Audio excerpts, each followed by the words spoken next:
오늘 사순절 5번째 주 우리 주님 앞에 예배드리게 오신 여러분들을 환영합니다. 우리가 주님 앞에 신령과 진정으로 예배하기를 원합니다. 이 시간 성부, 성자, 성령의 이름으로 다 함께 예배하시겠습니다. 조용한 기도 드리시겠습니다.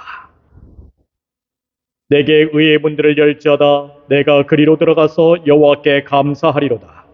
이는 여호와의 문이라 의인들이 그리로 들어가리로다. 주께서 내게 응답하시고 나의 구원이 되셨으니 내가 주께 감사하리이다. 건축자가 버린 돌이 집 모퉁이의 머릿돌이 되었나니 이는 여호와께서 행하신 것이요 우리 눈에 기이한 바로다. 이날은 여호와께서 정하신 것이라 이날에 우리가 즐거워하고 기뻐하리로다. 아멘. 우리 다 함께 자리에서 일어나 찬송가 151장 부르시겠습니다.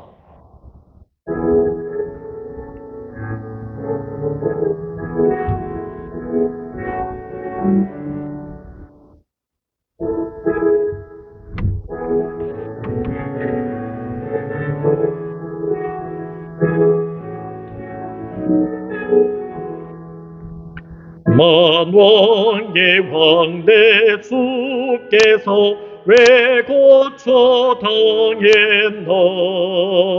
이 벌레 같은 날 위해 기보혈을 연대.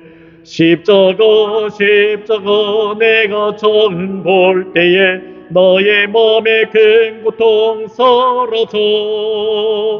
오늘 믿고서 내는 밝았네. 참내 기쁨 영원하도다. 주 십자가 못 박힘은 속죄 어머린가. 그 긍휼함과 긴 은혜 말할 수 없도다. 십자가 내가 처음 볼 때에 나의 몸에 큰 고통 사라져. 오늘 믿고서 내는 밝았네.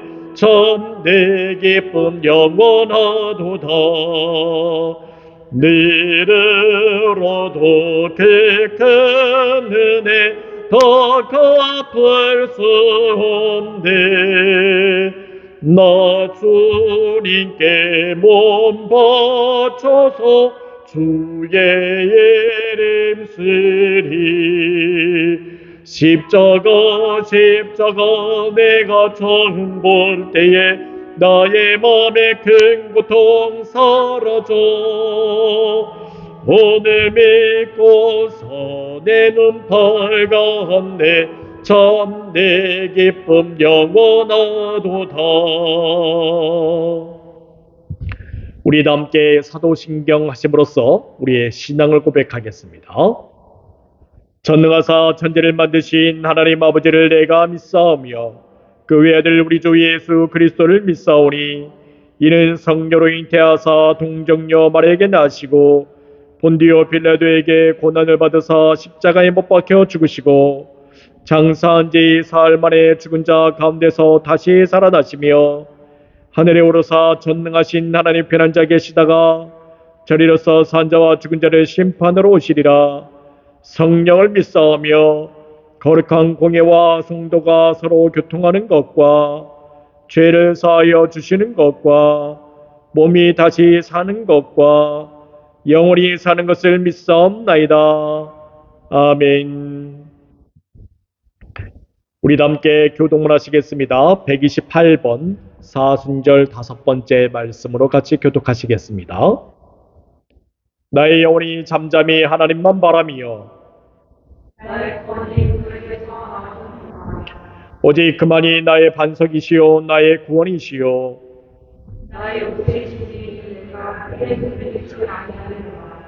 나의 영혼아 잠잠히 하나님만 바라라. 무릇 소망이 그로부터 나오는도다. 나의 구원과 영광이 하늘에 있으리라. 내 힘에 가슴과 저도 하늘에 있으리라. 다 같이 하겠습니다. 그를 의지하고 그 앞에 마음을 토하라. 하나님은 우리의 피난처시로다. 아멘. 우리 함께 찬송가 1장으로 송영하시겠습니다.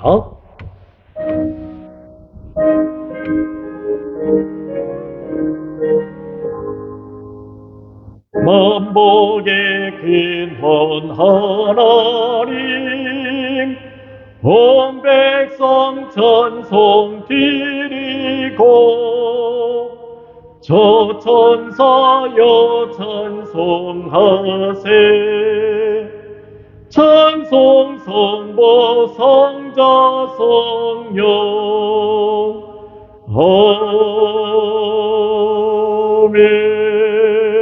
아멘. 자리에 앉아주시기 바랍니다. 우리 다 함께 주님께서 가르쳐 주신 기도 드리시겠습니다.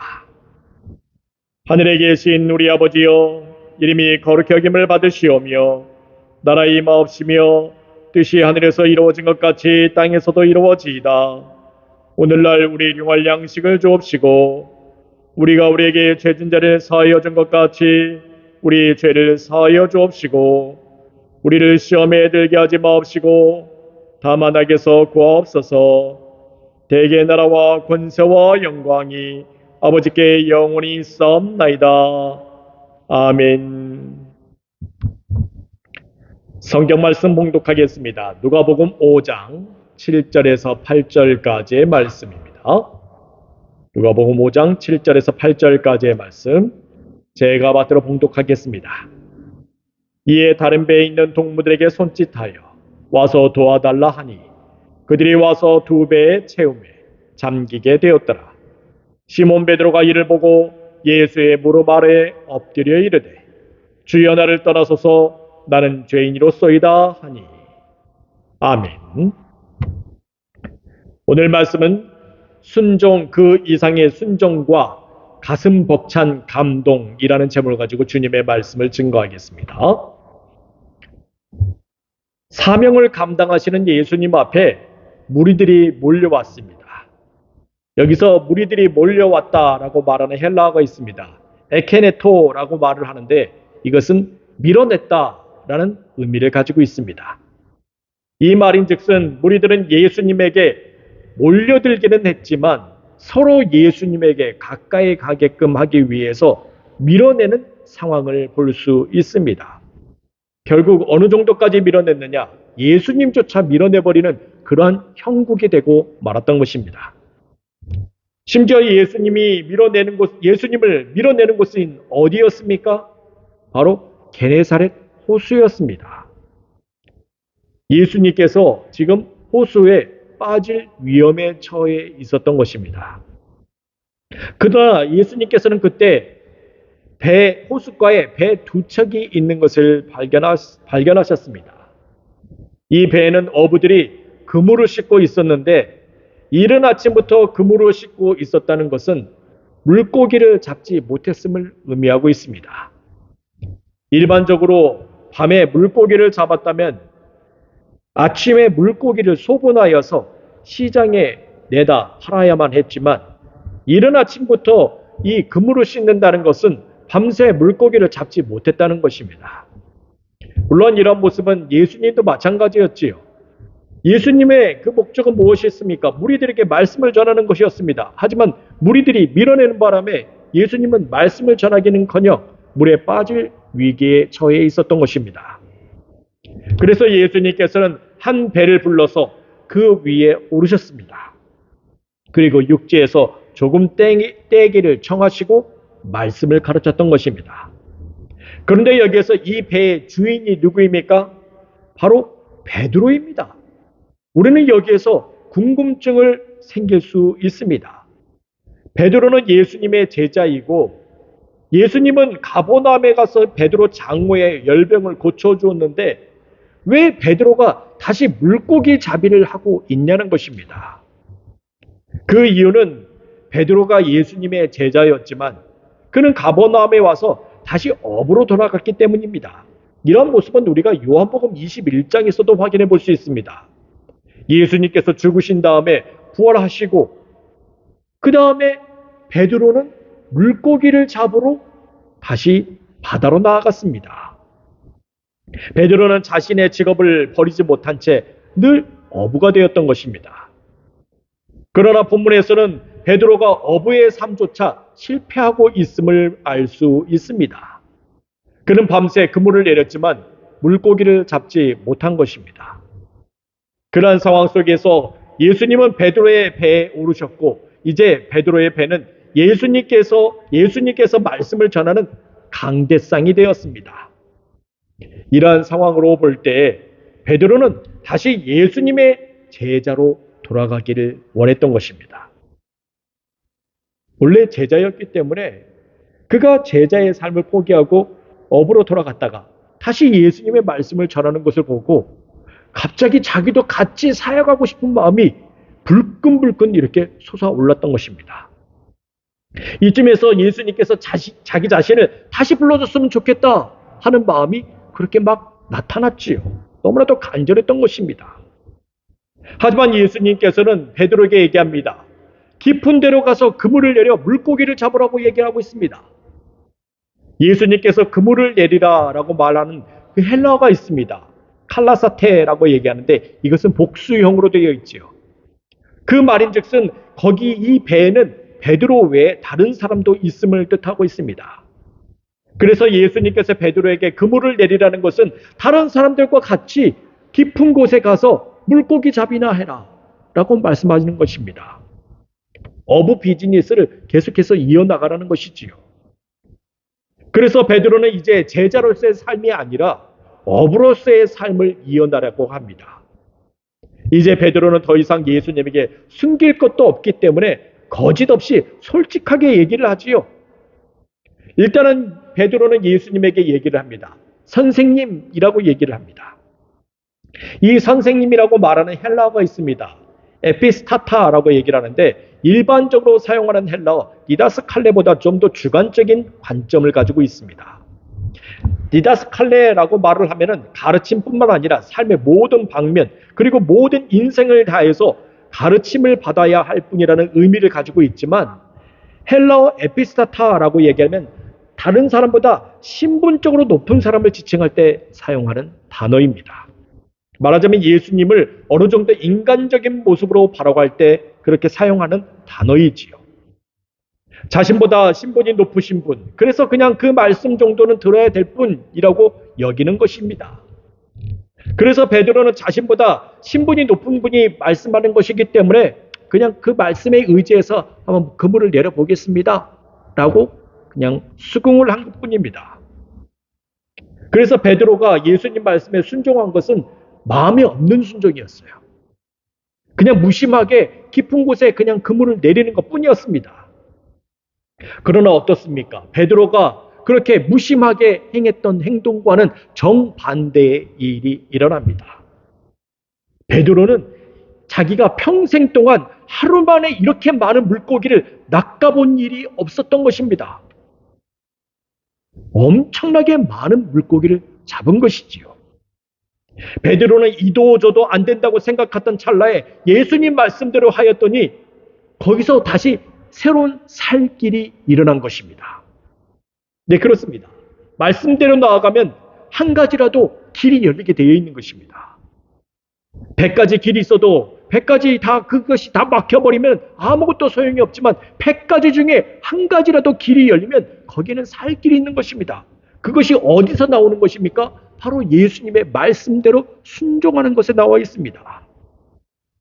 여러분들, 밤새도록 여러분들도 수고했어도 안 되더라도 예수님 말씀대로 순종해 보십시오. 무심하게라도 예수님 말씀에 순종해 보십시오. 거기에 살 길이 있습니다.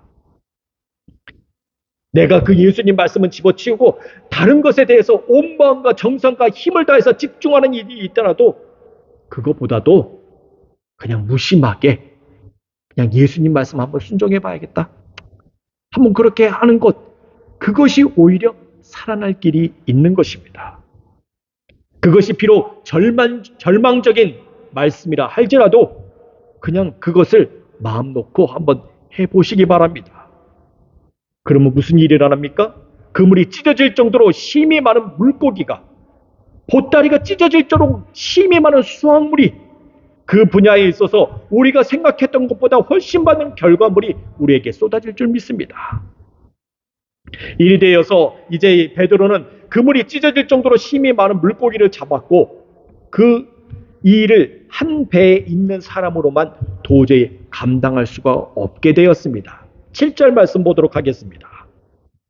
이에 다른 배에 있는 동무들에게 손짓하여 와서 도와달라 하니 그들이 와서 두 배의 체험에 잠기게 되었더라. 네, 그렇습니다. 베드로의 어부 사업은 점점 커지게 되었습니다. 순식간에 옆에 있는 배를 불러서 자신의 어부 사업을 도와달라고 말할 정도로 손발이 부족하게 된 것입니다. 그래서 베드로가 동무들에게 손짓하였다라고 말하는 헬라어가 있습니다. 카테뉴산이라고 얘기를 하는데 머리를 끄덕여서 신호를 보냈다라는 의미를 가지고 있습니다. 이 말인즉슨 물고기가 얼마나 잡힌 것이 많은지 손을 도저히 놓을 수가 없었던 것입니다. 그래서 머리로만 끄덕이면서 이렇게 와서 도와달라고 얘기를 한 것이지요.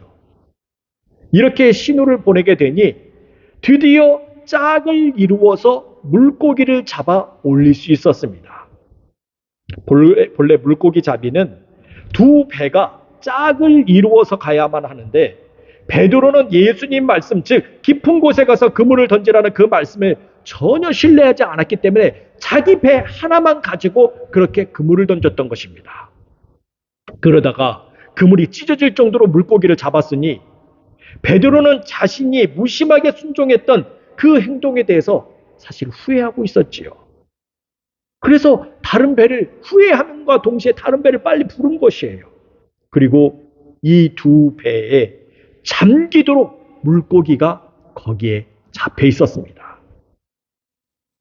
물론 여기에서 두 배에 잠기도록 물고기를 채웠다라는 말씀 속에서 우리는 만일 다른 배가 더 있었다면 그 배도 역시 물고기를 채울 수 있지 않을까라고 생각을 해볼 수 있습니다.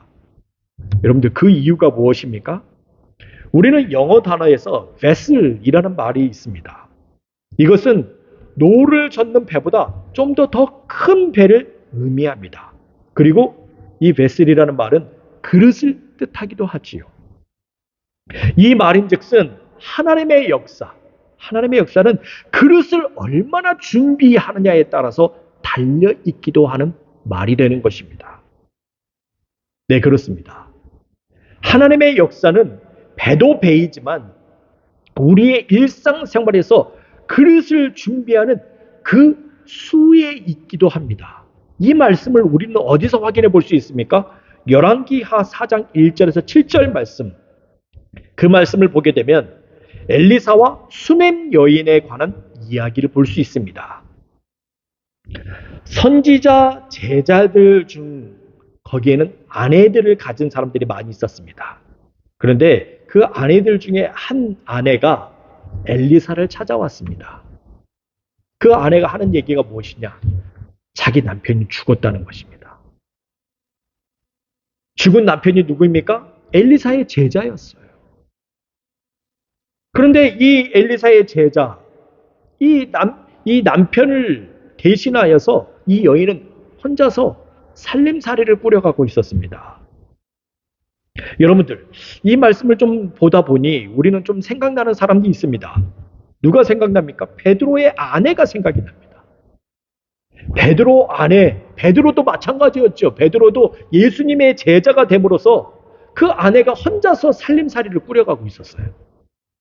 베드로 아내는 시댁에 머물면서 시부모를 모시고 살아가고 있었고 동시에 자식까지 혼자 다 키우고 있었지요. 물론 베드로가 물고기 잡이를 하면서 벌어다 준 돈으로 살아갔지만 베드로가 아버지와 배를 다 버려두고 예수님을 따름으로 말미암아 집안이 파탄나 버렸습니다. 엘리사의 제자도 마찬가지였죠. 그러니까 이게 예수님 시대 때나 그 예전의 시대 때나 그렇게 하나님의 말씀을 따르고 제자가 된다라는 것은요, 집안을 버리고 가는 거예요. 대체로 다 그렇습니다. 지금도 마찬가지이지요. 예수님을 따르게 된다. 집안을 돌볼 겨를이 없는 것이에요. 그래서 이제 엘리사가 이렇게 엘리사의 제자도 엘리사를 따르다 보니까 그렇게 이제 아내 혼자서 그렇게 집안 살림을 다 하고 있는데 이 아내에게 자식이 둘이 있었습니다. 아들이 둘이 있었던 것이죠. 그런데 이 아들도 같이 키워야 되는 거 아닙니까? 그래서 남에게, 이웃에게 돈을 빌려가지고 빚을 끌어다 쓴 거예요. 지금으로 얘기하면 사채업을 한 것입니다. 사채업. 사채업 한 사람에게 돈을 끌어다 쓴 거예요. 얼마나 이자가 많이 붙겠습니까? 그런데 이제 이렇게 다 쓰다 보니까 이 여인이 지금 남편이 죽고 말았다고 얘기를 하고 있습니다.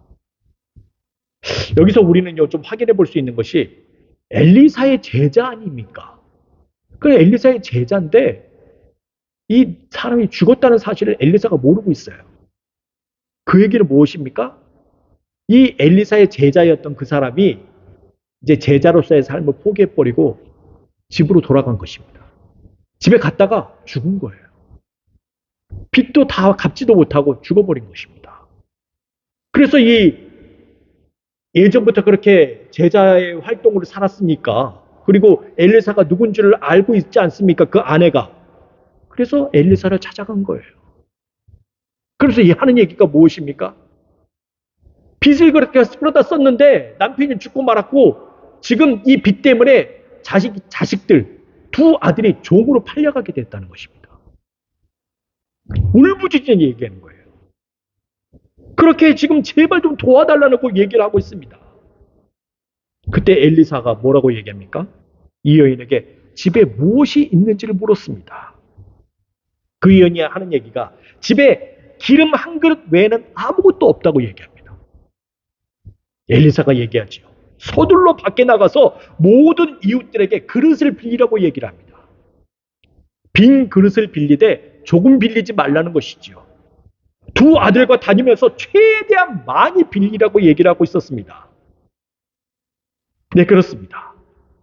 하나님의 역사는요, 그릇을 얼마나 준비하느냐에 달려 있습니다. 베드로의 경우도 마찬가지 있습니다. 배를 얼마나 준비하느냐에 따라서 물고기가 더 많이 수확될 수 있었던 것이지요. 베드로는요, 자기 배 한 척, 그리고 내지는 주변에 있는 배 한 척만 부를 것이 아니었어요. 더 많은 배를 불렀어야 됐습니다. 아니, 처음서부터 예수님께서 깊은 곳에 가서 그물을 내리라고 했을 때 베드로는 최대한 많은 배를 동원시켜서 그렇게 깊은 곳에 그물을 내렸어야만 했습니다. 그러면 거기에 맞게 더 많은 물고기가 잡혔을 것입니다. 그러나 베드로는 그렇지 못했지요. 너무나도 무심하게 예수님 말씀을 순종했기 때문에 그저 배 한 척만 가지고 깊은 데에 가서 그물을 내릴 뿐이었습니다. 그러나 수넴 여인은 그렇지 않았어요. 수넴 여인은 엘리사가 그녀에게 기름 그릇을 빌리라고 했을 때 그녀는 두 아들과 함께 최대한 많은 그릇을 빌렸습니다. 이 여인이 왜 그렇게 많이 빌렸습니까? 이것만이 살 길이다 라고 확신했기 때문에 그렇습니다. 그래서 필사적으로 그릇을 많이 빌렸던 것이죠. 아마 이웃집에 가서 있는 그릇 없는 그릇 다 빌렸을 것입니다. 심지어 어떻게까지 했겠습니까? 수넴 여인은 아직 설거지가 되지 않은 그 그릇조차도 자기가 팔을 걷어붙이고 다 설거지 해줘가면서 그릇을 빌렸을 것입니다. 그녀의 그릇 빌리는 것은 간절함의 극치였습니다. 이것 아니면 살 길이 없기 때문에 그녀는 죽을 각오로 엘리사의 말에 순종했던 것입니다. 그리고 이제 두 아들과 함께 문을 닫고 들어가서 기름을 그릇에 붓기 시작했습니다. 여러분들, 여기서 우리는 좀 확인해 볼 수 있는 게 엘리사가 문을 닫으라고 말하지도 않았어요. 그런데 이 여인은 두 아들들과 함께 들어가서 문을 닫아버렸어요. 그리고 이웃들도 알지 못하게끔 이 일을 감당하는 것입니다. 이것이 무엇입니까? 그녀의 행동은 순종 이상의 순종을 보여주고 있습니다. 여러분들, 순종은 이렇게 하는 것입니다. 순종은 그렇게 자신이 주어진 말씀 그 이상으로 순종을 하는 것입니다. 애들한테 얘기하죠. 그 방 좀 치워라. 그러면 어떻게 해야 되는 것입니까? 그 순종 이상의 순종을 하려면 어떻게 해야 돼요? 여기저기 흩어져 있는 거 다 정리하고 청소기 돌리고 걸레질도 하고 주변에 먼지까지 다 털어내는 것, 그것이 진짜로 방 치우는 것이지요. 그냥 대충 굴러다니는 것만 치우고 방 다 치웠다고 하는 것, 그것은 순종이 아닙니다.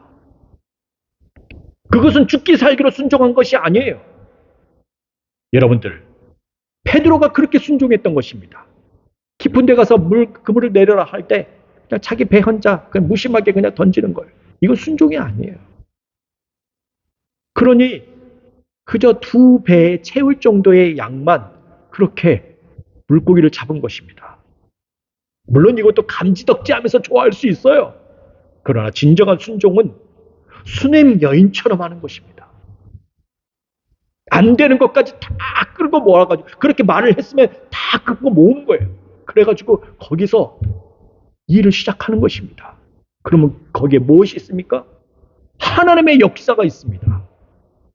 수냄 여인은 빌려온 모든 그릇에 기름이 가득 차게 거두게 되었고 이제 마지막 그릇까지 기름이 차게 되자 비로소 기름이 멈추게 되었습니다.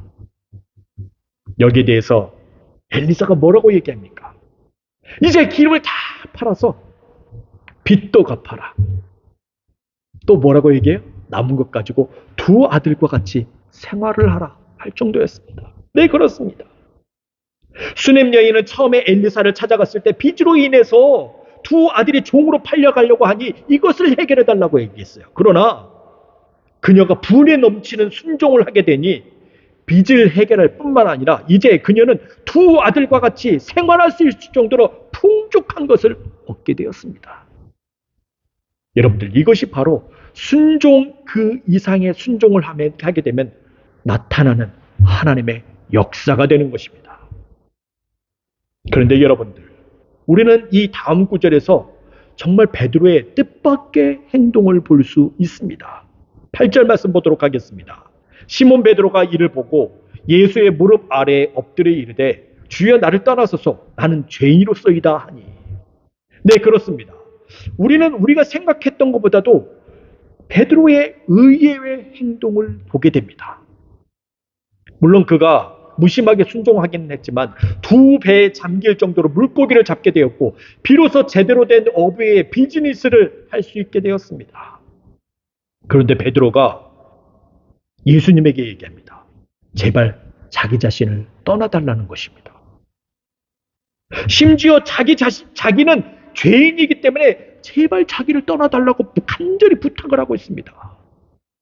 베드로가 어느 정도 간절히 부탁하는가 하면은 그가 예수님의 무릎 아래에 엎드렸다고 말하고 있습니다. 이 말인즉슨 베드로는 예수님을 쳐다보지도 못할 정도로 그렇게 여기고 있음을 말하고 있는 것입니다. 더불어서 베드로가 예수님을 향해서 뭐라고 얘기합니까? 주여라는 표현도 쓰고 있습니다. 이제까지 베드로는 예수님을 선생님, 헬라어로 에피스타타라고 말을 하고 있었지만 이제는 예수님을 주여, 헬라어로 퀴리에라고 얘기하면서 최고의 주라는 표현을 쓰고 있습니다. 이것을 말하자면 베드로는 예수님을 단순히 자기 자신보다 높은 선생님으로 보는 수준에서 이제는 완전히 바뀌었어요. 예수님을 그 어떤 신도 비길 수 없는 최고의 신이자 최고의 주님으로 여기고 있는 것입니다. 이에 따라서 베드로는 예수님의 무릎 아래까지 엎드려서, 즉 정말 납작하게 엎드려서 죄인인 자신을 제발 떠나달라고 말을 하고 있는 것입니다. 그렇다면 베드로는 왜 이렇게 의외의 행동을 하고 있는 것일까요? 그 이유는 베드로가 받은 감동 때문에 그렇습니다. 베드로는 자신과 같이 물고기를 잡아올린 뱃사람들 그 누구보다도 더 큰 감동이 있었습니다. 베드로에게 있어서 이 감동은 누구와도 비교할 수 없는 큰 감동이었습니다. 그로 인해서 베드로는 자신의 신앙 고백을 하고 있는 것입니다. 분명히 베드로가 경험한 일들은 물질적인 측면이었지만 그는 이와 같은 물질적인 경험을 신앙으로 승화시키고 있는 것입니다. 베드로가 이렇게 모든 일을 신앙으로 볼 수 있는 힘은 그곳에 있는 사람들 중에 그 누구보다도 감동을 받았기 때문에 그렇습니다. 네, 그렇습니다. 우리가 모든 일에 있어서, 즉 신앙, 그것으로 하나님의 역사를 볼 수 있는 힘, 그것은 어디에서 나오는 것입니까? 감동이 있습니다. 감동을 받으면 순간순간마다 하는 일들마다 그것이 바로 자기 자신의 신앙 고백이 될 수 있으며 그것이 하나님의 역사하심을 체험할 수 있게 됩니다. 그러나 여러분들, 그 어떠한 일을 한다 하더라도 거기에 감동이 없다면, 거기에는 기적이 있다 하더라도 감동이 없다면 그것은 오히려 메마른 나뭇가지처럼 딱딱하기만 하고 생기가 없고 만지면 바스락 부서질 수밖에 없는 것입니다. 그래서 여러분들, 만사에 감동 있게 행해야 됩니다. 감동이 넘치는 삶으로 살아가는 것이 중요합니다. 베드로는 처음에 무심하게 감동 없이 그물을 던졌지만 그저 이제 자신의 배 한 척으로만 그물을 내렸지만 그 후에는 베드로는 누구보다도 더 감동을 받았습니다.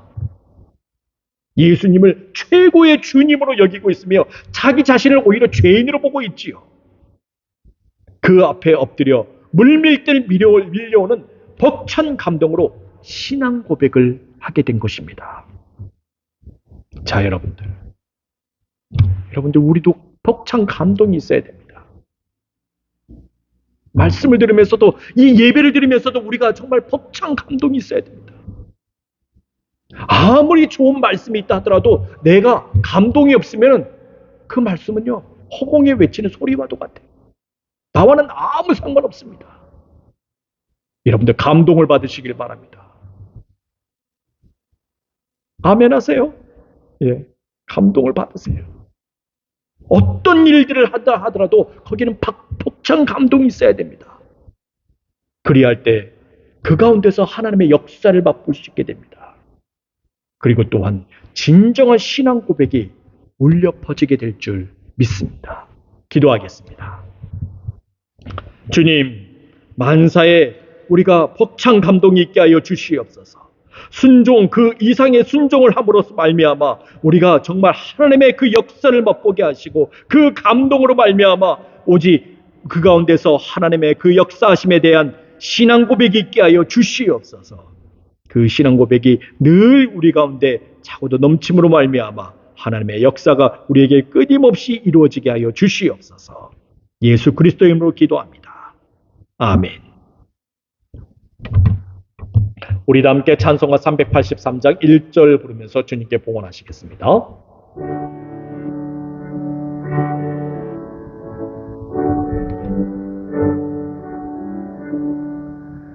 눈을 들어 산을 보니 도금 어디서 나 천지 지은 주 하나님 나를 도와주시네. 나의 발이 실족 않게 주가 끼어 지키며 택한 백성 항상 지켜 길을 보하시네. 아멘. 우리 다 함께 바쳐진 헌물을 위해 기도하겠습니다.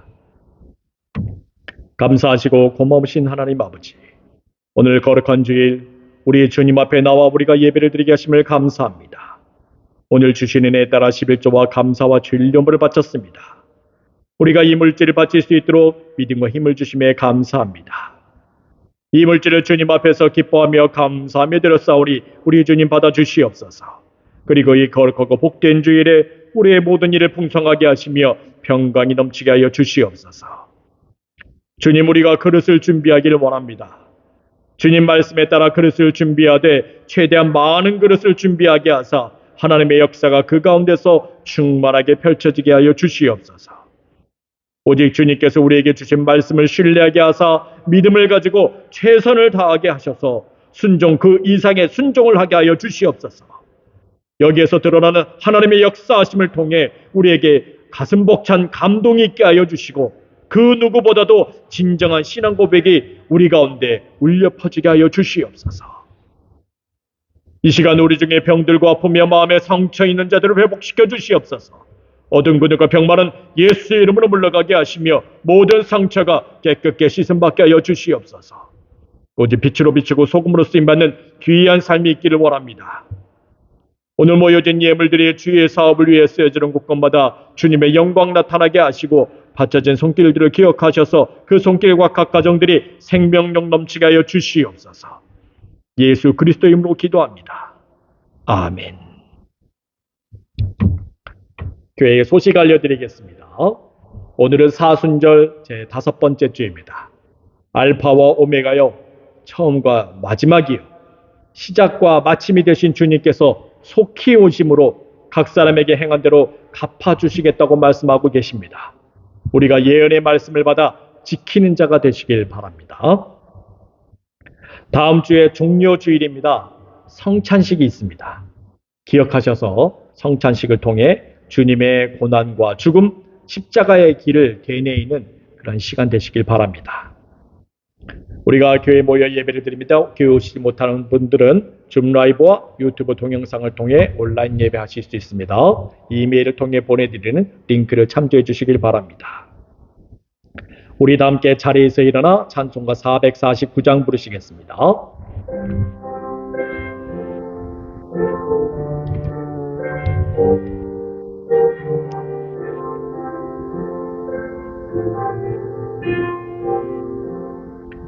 예수 따라가며 복음 순종하면 우리 행할 길 환하겠네.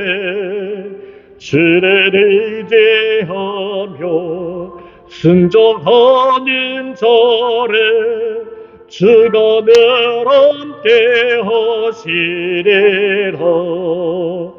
의지하고 순종하는 길은 예수 안에 즐겁고 복된 길이로다. 해를 당하거나 우리 고생할 때 주가 위로해 주시겠네. 주를 의지하며 순종하는 자리 주가 안위해 주시리라. 의지하고 순종하는 길은 예수 안에 즐겁고 복된 길이로다. 남의 짐을 지고 슬픔 위로하면 주가 상급이 주시겠네. 주를 의지하며 순종하는 자를 항상 복 내려 주시리라. 의지하고 순종하는 길은 예수 안에 즐겁고 복된 길이로다. 우리 받은 것을 주께 다 드리면 우리 기쁨이 넘치겠네. 주를 의지하며 순종하는 자를 성케하시리라. 의지하고 순종하는 길은 예수 안에 즐겁고 복된 길이로다. 주를 힘입어서 말씀 잘 배우고 주를 모시고 살아가세. 주를 의지하며 순종하는 자리 사랑해 주시리라.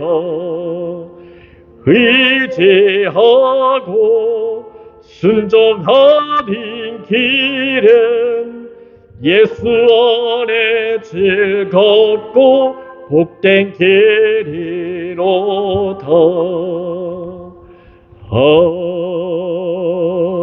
아멘. 우리 함께 기도하겠습니다.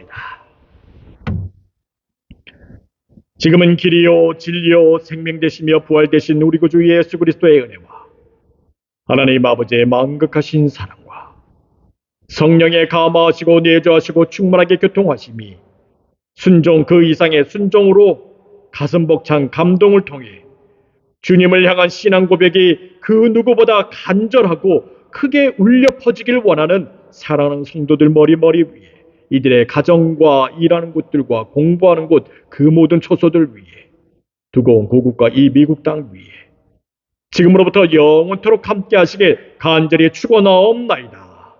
아멘.